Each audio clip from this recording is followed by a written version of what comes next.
So makikita po natin sa post ni John Riel Casimero mga idol sa kanyang official social media account na Cuadro Alas It's My Boy na binati po nito ang World Boxing Council.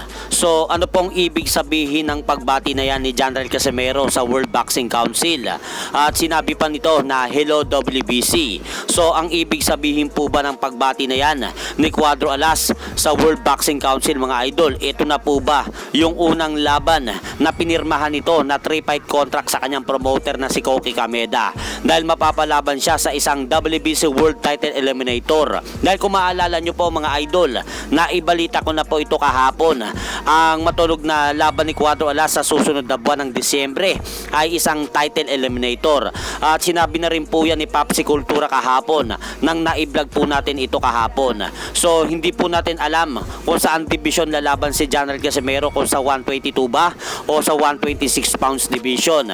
Dahil kung sa featherweight po mga idol lalaban si John Riel Casimero, kung sakaling magtagumpay siya sa laban nito sa isang world title eliminator, posible po niyang makalaban si WBC World Featherweight Champion Ray Vargas na dating nakalaban ng isa pa nating pambato na si Mark Magnifico Magsayo. Kaya hintay na lang po natin mga idol ang ilalabas pang balita ng kampo ni John Riel Casimero. At sa kabilang banda naman mga idol, naganap po kanina ang official and final weigh-in nila Omar Trinidad at Jerwin Angkahas na ginanap po kanina sa Cosmopolitan Las Vegas, Nevada.